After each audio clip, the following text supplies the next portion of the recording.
Apakah kamu tahu apa itu aurora? Terbuat dari apakah aurora? Ada di mana sajakah aurora?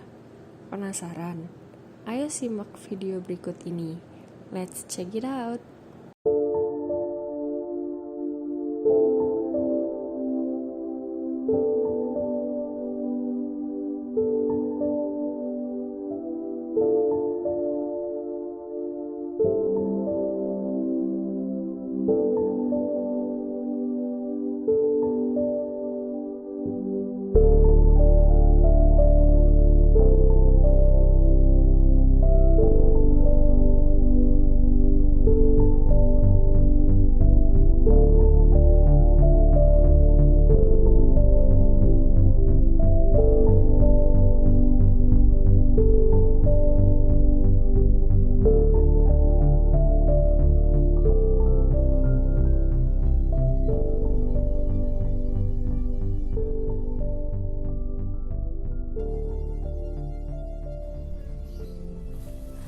Jika berada dekat dengan kutub utara atau selatan, mungkin kita akan mendapatkan suguhan pertunjukan cahaya warna-warni yang sangat indah di langit, bernama aurora. Cahaya berwarna merah, oranye, kuning, hijau, dan biru bersinar di langit, bergeser dengan lembut dan berubah bentuk seperti tirai yang tertiup angin. Aurora ini hanya terlihat pada malam hari dan biasanya hanya muncul di daerah kutub yang lebih rendah.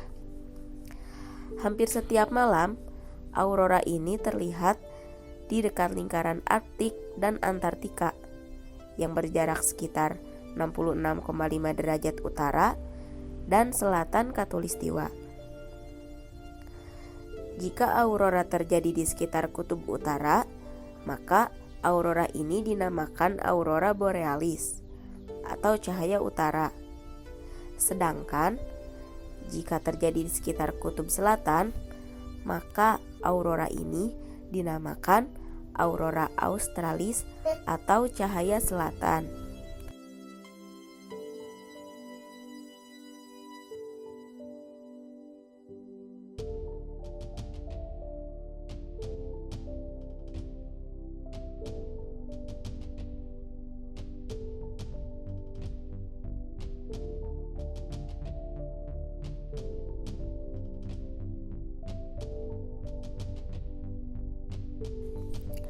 Walaupun aurora terlihat pada malam hari, sebenarnya fenomena ini disebabkan oleh matahari. Matahari adalah bola gas superpanas yang terdiri dari partikel bermuatan listrik yang disebut ion. Ion-ion yang terus mengalir dari permukaan matahari disebut angin matahari. Saat angin matahari mendekati bumi, ia bertemu dengan medan magnet bumi. Tanpa magnetosfer atau medan magnet yang melindungi planet ini, angin matahari akan menerbangkan atmosfer bumi yang rapuh ini, sehingga tidak akan ada lagi kehidupan di bumi. Sebagian besar angin matahari terhalang oleh magnetosfer dan ion-ion, sehingga angin matahari tersebut hanya bergerak mengelilingi bumi dan terus-menerus, sehingga bergerak lebih jauh ke dalam tata surya. Meskipun sebagian besar angin matahari terhalang oleh magnetosfer, beberapa ion terperangkap sebentar di daerah penahan berbentuk cincin di sekitar planet yang bernama ionosfer. Ionosfer tersebut berpusat di sekitar kutub geomagnetik bumi. Kutub geomagnetik ini menandai sumbu miring dari medan magnet bumi dan terletak sekitar 1300 km atau 800 mil dari kutub geografis, tapi dapat bergerak perlahan. Di ionosfer, ion angin matahari bertabrakan dengan atom oksigen dan nitrogen dari atmosfer bumi. Energi yang dilepaskan selama tumbukan ini menyebabkan lingkaran cahaya berwarna-warni yang bersinar di sekitar kutub, yang kita sebut sebagai aurora. Kebanyakan aurora terjadi sekitar 97 sampai 1000 km atau 60 sampai 620 mil di atas permukaan bumi. Aurora paling aktif terjadi saat angin matahari paling kuat. Angin matahari biasanya cukup konstan, tetapi cuaca matahari seperti pemanasan dan pendinginan berbagai bagian matahari yang dapat berubah setiap hari. Cuaca matahari seringkali diukur dengan bintik matahari. Bintik matahari adalah bagian terdingin dari matahari dan muncul sebagai gumpalan gelap di permukaannya yang putih panas. Suar matahari atau sun flare dan lontaran massa koronal dikaitkan dengan bintik matahari. Sun flare dan lontaran massa koronal adalah semburan energi ekstra secara tiba-tiba dalam angin matahari. Aktivitas bintik matahari ini dilacak selama siklus 11 tahun. Aurora yang cerah dan konsisten paling terlihat selama puncak aktivitas bintik matahari. Beberapa peningkatan aktivitas angin matahari terjadi selama setiap equinox. Fluktuasi regular ini dikenal sebagai badai magnet.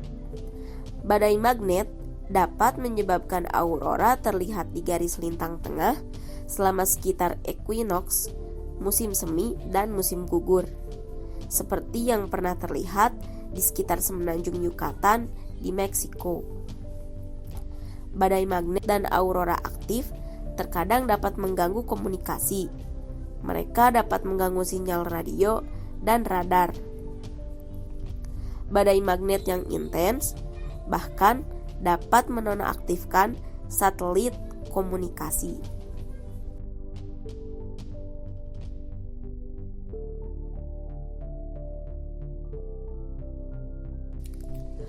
Warna aurora bervariasi, tergantung pada ketinggian dan jenis atom yang terlibat.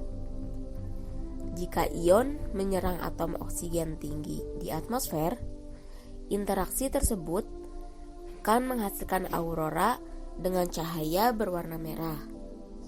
Ini merupakan aurora yang tidak biasa, karena tampilan yang paling dikenal yaitu aurora dengan cahaya berwarna hijau dan kuning, di mana cahaya berwarna hijau dan kuning tersebut muncul saat ion menghantam oksigen di ketinggian yang lebih rendah.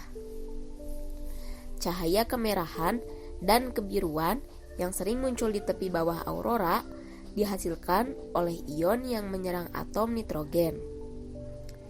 Ion yang menabrak atom hidrogen dan helium dapat menghasilkan aurora biru dan ungu. Meskipun mata kita jarang dapat mendeteksi bagian spektrum elektromagnetik ini. Untuk mengetahui lebih lanjut tentang tampilan cahaya misterius, para ilmuwan telah meluncurkan satelit yang dirancang khusus untuk mempelajari aurora. Hingga pada tahun 2005, satelit IMAGE atau Imager for Magnetopause to Aurora Global Exploration dari NASA menggunakan gelombang ultraviolet dan radio untuk mempelajari aurora dan bagaimana mereka terbentuk.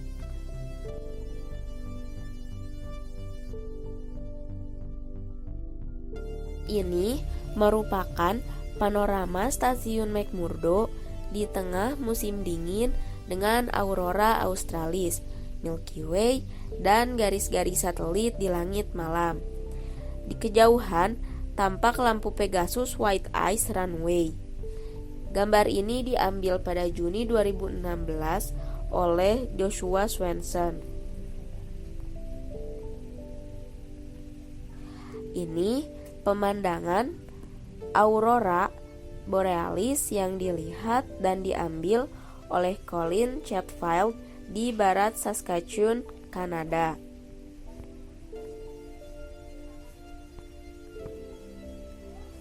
Ini merupakan pemandangan yang diambil di wilayah Norwegia pada tahun 2014.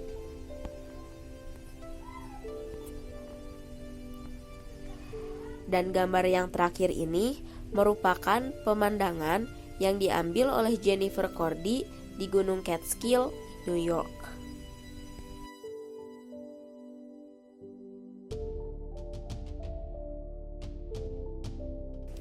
Mengacu pada Neil Bond, tertulis di bukunya The Aurora, Sun-Earth Interactions pada tahun 1996, istilah dari aurora borealis atau yang juga dikenal sebagai fajar utara pertama kali dinamakan oleh Pierre Gassendi dan Galileo Galilei.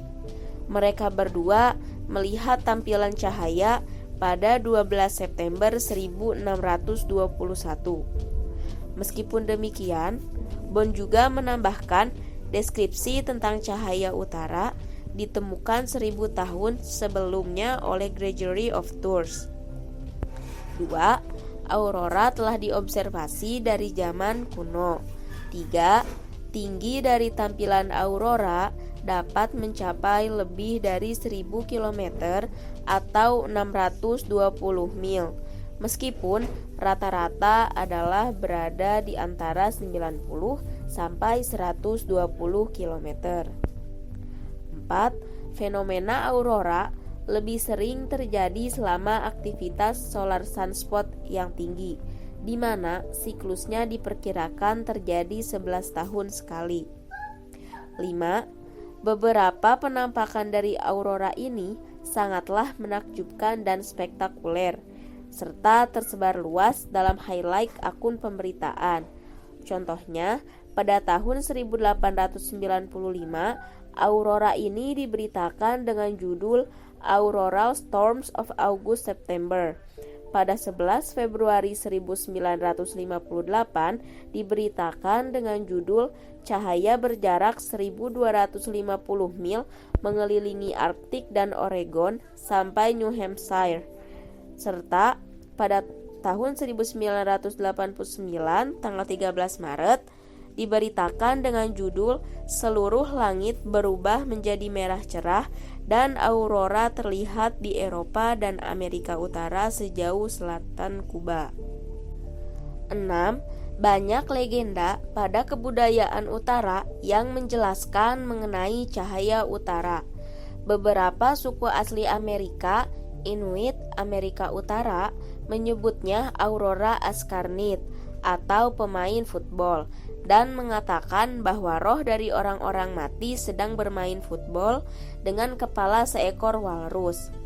Seringkali para leluhur memperingati para anak-anak bahwa cahaya tersebut akan turun ke bawah dan membawa mereka. 7. Pada bulan Juni 1896, Norwegian Christian Birkeland, bapa dari sains auroral modern, menyarankan teori bahwa elektron-elektron dari sunspots atau bintik matahari memicu timbulnya aurora. 8. Yellowknife atau teritori barat laut Kanada merupakan pusat datangnya turis untuk melihat aurora. 9. Catatan awal tentang cahaya utara tampaknya berasal dari lempengan tanah liat Babilonia melalui observasi yang dilakukan oleh astronom ternama King Nebuchadnezzar II pada tahun 568 atau 567 sebelum Masehi. 10. Beberapa orang mengakui mereka mendengar suara yang memiliki asosiasi dengan cahaya utara. Namun, mendokumentasikan fenomena tersebut merupakan hal yang sulit.